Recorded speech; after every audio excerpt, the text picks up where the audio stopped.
Hello and welcome to Total Packers with Matt LaFleur, presented by Software One. Larry McCarren along with the head coach of the Green Bay Packers. And Matt, you've had time to think about the 49er game. What do you think? Oh, just disappointment. I thought, we had so many opportunities to take control of the game and to have chances to kind of put it out of reach, and unfortunately didn't capitalize on those. And give them credit. They battled. They found a way to beat us in the end. Would you agree in most respects you played well enough to win? I mean, you guys were ready to play. You had them on the ropes. Yeah, I definitely do. I thought we needed to finish a little bit better on offense in the red zone. Certainly had some takeaway opportunities on the defensive side of the ball and didn't make those plays. Big picture, you guys go from a have-not to a have in real time, under the gun during the pressure of the season. What were the keys to getting that done? Our guys just continuing to battle, to stay together, to put in the work, to push each other to get better. I thought we saw a lot of improvement throughout the course of the season. Certainly we weren't the same team that started the season as we were the team that finished it. Did Jordan Love check every box you can check as a first-year starting quarterback? I'd say so. I think, and there's still room for growth there, and I think that's what's so exciting. And I think he'd be the first to tell you there was a lot of lessons along the way. Most of them were good lessons. There were a couple tough lessons that really every player, every young quarterback is going to go through. Did being young, and that's all anybody could talk about for a while, did being young wind up working in your favor? Well, I think there's a lot of benefits to that in terms of just continuing to battle, to prove that you have the ability to play in this league and that mindset that it takes. There's a lot of adversity throughout the course of the NFL season, and half the battle is just staying with the plan and staying together and continuing to fight. How important was getting Aaron Jones back and healthy and having a real deal running game down the stretch? Oh, it's huge. He created so many explosion plays, and when you're able to create those explosion plays, especially in the run game, it typically leads to points. So I think that was one of the main reasons our offense was able to function at a much higher level. During the two playoff games, you guys had 279 yards rushing and allowed 0 sacks. The offensive line has got to be doing something right. Yeah, I think our O-line came a long way throughout the course of the season. Credit to those guys, and we dealt with playing with a lot of different guys, but they're just a resilient group that again continues to battle. They had a lot of guys playing through injuries, and but I think that's part of being an offensive lineman. Perhaps you could explain this to me. Your receiving core, and I'm including tight ends, the names and faces would change, but the performance, it seemed, only got better. How does that happen? We got a lot of competition and a lot of depth at those spots, and it's a lot of youth, but again, I think those guys continue to push one another, and I'm really, really excited going into next season with that core group that we have in both those rooms. Defensively, you went through a rough stretch. We're playing better at the end. What's your comfort level with that side of the ball heading into the offseason? Well, I think there's a lot to build on. I think we got a good, solid nucleus. Certainly got to look at why we had some of those rough stretches. I think when you look at defenses in general, there's going to be some of those games that happen. It's just we got to be a little bit more consistent, especially against some of the teams that may be struggling on the offensive side of the ball, and really kind of hammer it down. Do you end the season in a good place with Jair Alexander? Yeah, Ja responded great, and certainly he's an impact player. He's so important to this team. It was a tough year for him, just the amount of injuries he battled through, but he stayed really resilient. I thought he responded well coming off the suspension, and I expect big things from Ja in the future. Matt, I don't know if I've ever seen a group with such a team-first attitude. I mean, guys can be kind of one way. How does this affect me personally? But a super team first attitude. How do you go about fostering that? I think it's getting the right kind of people, and that's a big time credit to Goody and his group, just bringing in high character men. And I'm a big believer that if the team wins, everyone wins. Matt, in the future, going forward, this group is going to have to deal with expectations. Is it ready for that? Expectations are a part of our game, and there's a lot of outside noise, and you got to do your best to block out that outside noise and just get to work. And that's what I love about this group, is these guys showed up every day with that mentality of just trying to find ways to get better, and I anticipate that moving forward. Thank you, Matt. Coming up, we'll go one-on-one with Aaron Jones. Don't go away.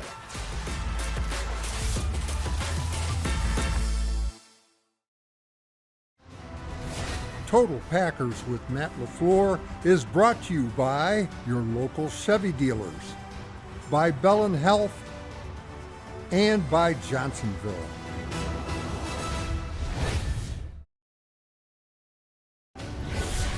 Welcome back.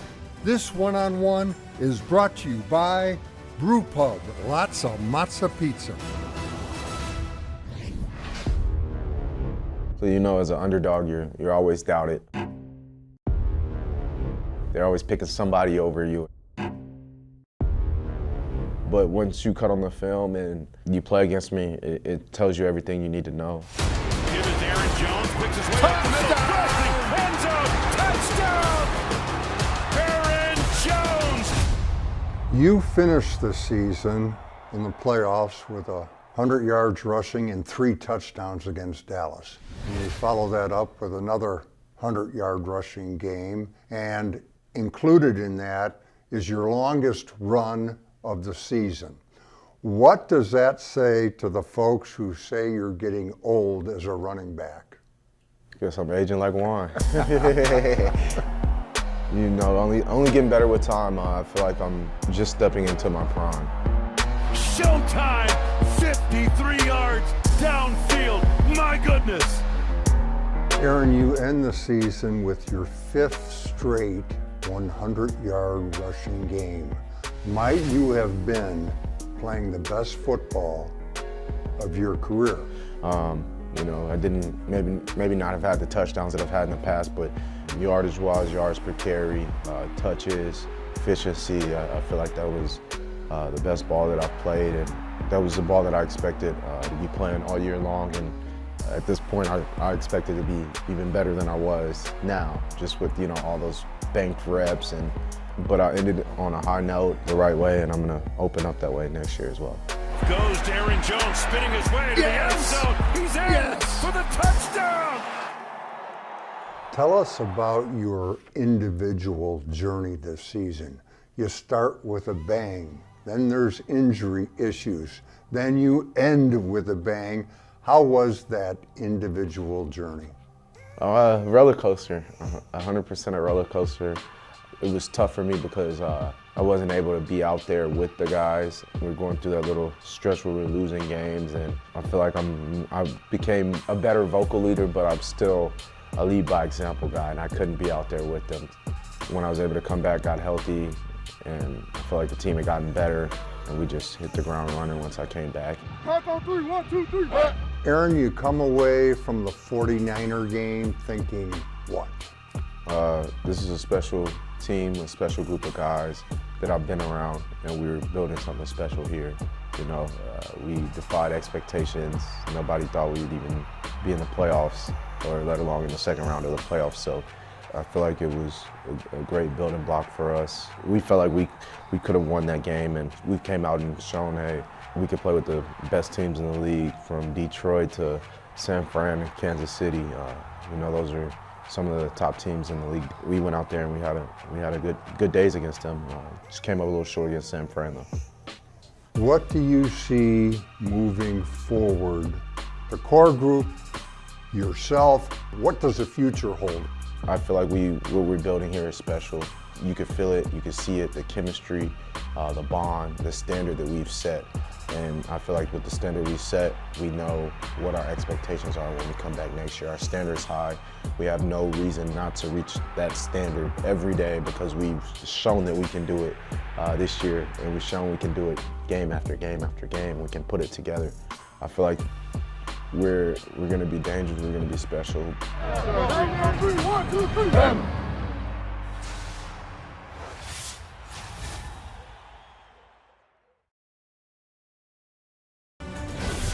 Welcome back. This week's Chalk Talk is brought to you by Network Health. Opponents prepare for the plays they see on tape, and against the Packers, they do so at their own risk. When the Packers use run-pass options, many times the pass option is some sort of quick screen, like right here. Dontavian Wicks, the receiver, Bo Melton, the blocker. Bo making a good block. Dontavian, a good move, and that's a quick 9 yards. That's against the Bears, that's on tape, and that's what the 49ers prepared for. Against the 49ers, once again, it's Bo and Dontavian to the same side. At the snap of the ball, Bo comes off like he's setting up to block this corner. To complete the ruse, check out Jordan Love. He sets up like he's throwing the quick screen. And look what effect all that action has on the 49ers. They are attacking the quick screen. After all, they saw it on tape. But it's not a quick screen. Jordan pulls the ball back down, reloads, he's looking for more. At the top of your screen, Bo goes from what is really a fake block to a corner route. Dontavian, he's no longer a receiver, he's just a decoy. And look at number 31. He is so faked out of his jock, he winds up on the ground, but you know what? Bo would have been wide open anyway. Love to Melton, 19 yards and a touchdown, thanks in very large part to the 49ers doing their homework.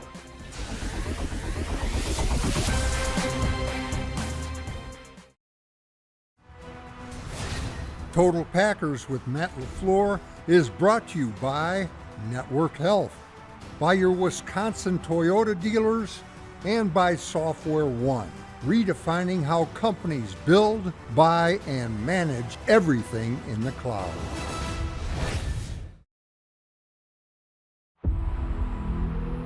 We've been counted out since the beginning, since the season started. People been riding us off, saying we weren't going to be good, saying I won't be good, I won't be this. I think we continue to prove people wrong every day. Dives into the end zone for the touchdown. I'm confident in my ability. Sensational throw and catch. All I needed was opportunity. I knew that there would be no doubt in my mind once I got on that field, I was going to go out there and make plays. Touchdown! All you need is a little love. He just makes play after play after play. Battling and just blocking out all the noise that's out there. Obviously, our story's not done yet. We're still writing it. Jordan Love has put on a masterful performance. Now it's just turning into how we can continue to get better and go win as many games as possible and get that Super Bowl. A Super Bowl wasn't in the cards for Jordan Love and the Packers this season, but it was a remarkable year for number 10 nonetheless. 41 total TDs on the campaign, 11 games with a passer rating of 100 plus, and a big playoff win in Dallas. The future looks bright in Green Bay. Top Performers is brought to you by Spectrum. Don't have any game balls to hand out, unfortunately, but Matt, I'd like to talk to you about several players who, in my humble opinion, rose to the occasion in a big way, not only in the latest game, but the entire season.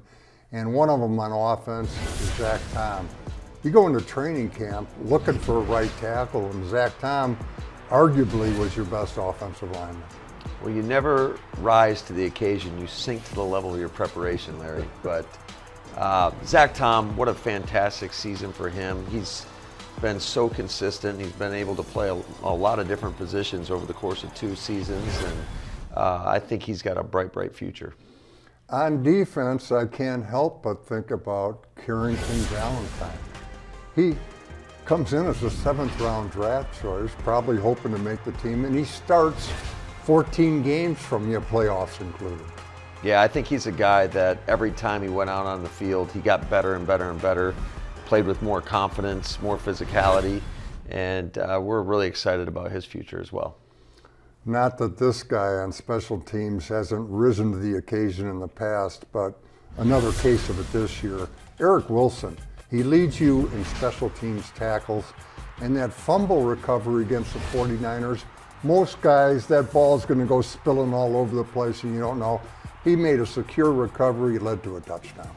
Yeah, Eric was a big-time player for us, and he's a big-time leader. He kind of sets the tone in that room. And just by the work that he puts in, he's a team-first guy, and it shows in his play. He's also ripped. You ever see him in the locker room? Oh, yeah. Rich likes to call him Body Beautiful, so that's his nickname. Rightfully so. Thank you, Matt. Coming up, the last word from the coach. Don't go away.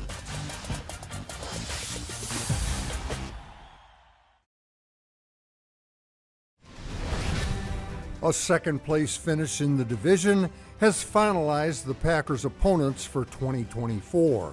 The AFC South and NFC West are on the docket, including a rematch with the 49ers, who will make their way to Lambeau Field. The full schedule release is expected in May. The Last Word with Matt LaFleur is brought to you by Construction Business Group and Wisconsin Operating Engineers. Time for the last word from the coach. And Matt, this team will never be quite the same. A lot of it will be the same, but it's never quite the same exact group. What will you remember most about it?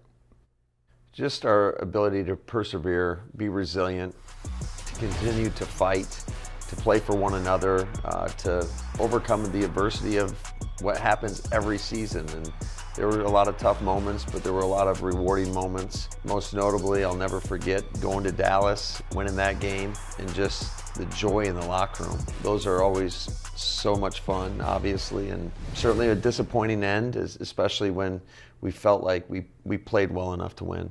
Now you've had that final meeting. What was your message? That nothing ever stays the same in this league, and you're either getting better or you're getting worse, and the only way you can get better is to put in the work. So the expectation is that when we come back on April 15th for our off-season program, that we're going to be a better team than when we are today leaving to go on vacation. I know this is going to break your heart, but that does it for our 5th season of Total Packers with Matt LaFleur. And it's time for the annual question. Matt, have you ever seen the program? I've watched bits and pieces, Larry. I have a hard time watching myself. Is that just a courtesy thing? I watch you. I just have a hard time watching myself. So, well, Matt, we thank you, and we thank you for watching. Until next time, take care.